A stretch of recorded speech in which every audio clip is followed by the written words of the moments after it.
අද අපි බලමු මතුපිට අක්‍රමවත් ඝන වස්තුවක කොහොමද ඝනත්වය මනින්නේ කියලා. ඒකට මුලින්ම අපිට යුරේකා බඳුනක් ඕන. ඊට පස්සේ අපිට බීකරයක් ඕන. ඊළඟට අපි මනින ඝන වස්තුවේ පරිමාවට සමාන වෙන්න මෙෂරින් සිලින්ඩර් එකක් ඕනේ. කියන්නේ මිනුම් සරාවක්. ඊළඟට ඝන වස්තුව වන මන්නගත ගලක් එකට නූලක් ගැට ගහන්න ඕන. මොකද නැත්තම් අපිට පරිමාව මනින්න අමාරු නිසා. ඊළඟට මම නම් ගත්තේ නිව්ටන් තුලාවක්. ඔයාලට කැමති නම් බර මනින්න වෙනත් වර්ගයේ තුලාවක් ගන්නත් පුළුවන්. හරි. මුලින්ම අපි මේ යුරේකා බඳුනේ තියෙන ජල මට්ටම උතුරා යන ජල මට්ටමට සමාන මට්ටමකට ගන්න ඕනේ. ඒ කියන්නේ වැඩිපුර මෙහෙම වතුර ටිකක් දාලා අර බටේ දිගේ ඔයාලට පේනවනේ වතුර යනවා. ඒ වතුර ගිහිල්ලා ඉවර වෙනකන් අන්තිම බිඳුව දක්වාම වතුර ගිහින් ඉවර වෙනකන් පොඩ්ඩක් ඉන්න.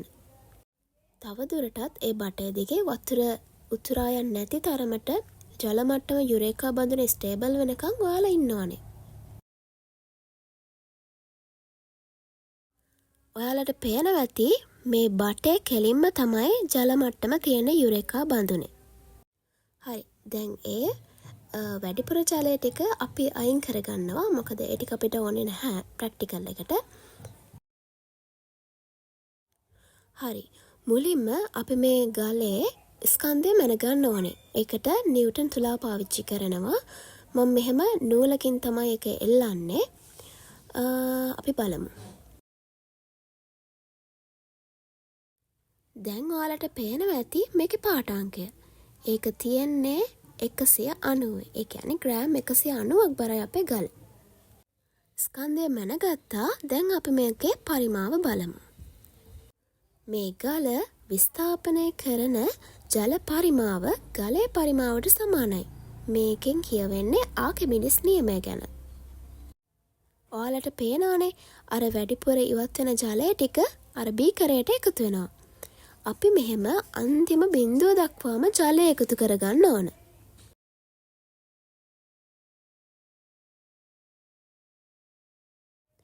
අන්තිම වතුර බිඳුවත් ගිහිල්ලා ඉවරයි. දැන් අපි ගල් කැටේ එළියට ගමු. ඊළඟට මේ බීකරේ තියෙන වතුර ටික අපි මැන ගන්න ඕනේ. ඒකට මිනුම් සලාවක් පාවිච්චි කරනවා. මිනුම් සලාවක් පාවිච්චි කරන්නේ අපිට බීකරෙන් මැන ගන්නත් පුළුවන්. ඒ වුණාට බීකරෙන් අර දල පරිමාවක් තමයි එන්නේ. හරිම පරිමාව මැන ගන්න අමාරුයි. මම 100 මිලිලීටර් මෙෂරින් සිලින්ඩරයක් පාවිච්චි කරනවා. දැන් මෙහෙම වතුර ටික දාගත්තා. ඔයාලට ඊළඟට පාඨාංකය කියව ගන්න පුළුවන් වෙයි.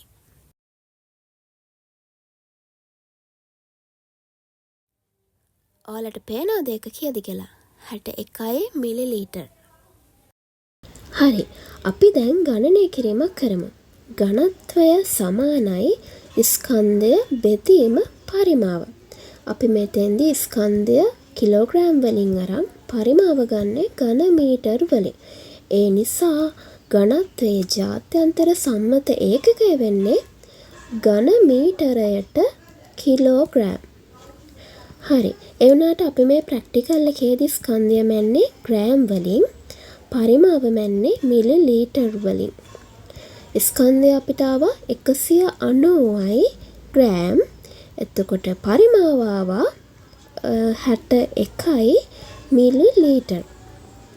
ඔයාලා දන්නවනේ මිලිලීටර් එකක් සමානයි ඝන සෙන්ටිමීටර් 1යි කියලා. ඒ නිසා අපිට පරිමාව ලියන්න පුළුවන් 61යි ඝන සෙන්ටිමීටර්. දැන් අපි ඝනත්වය හොයමු.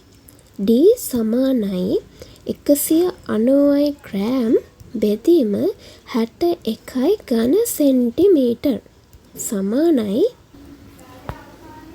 3.114 ග්‍රෑම් ඝන සෙන්ටිමීටරයට. හරි. මේක තමයි අපි බලපු ගලේ ඝනත්වය වෙන්නේ. තවත් වීඩියෝ එකකින් මම ඔයාලට ද්‍රවයක ඝනත්වය මයින් හැටි කියලා දෙන්නම්කෝ. බයි බයි.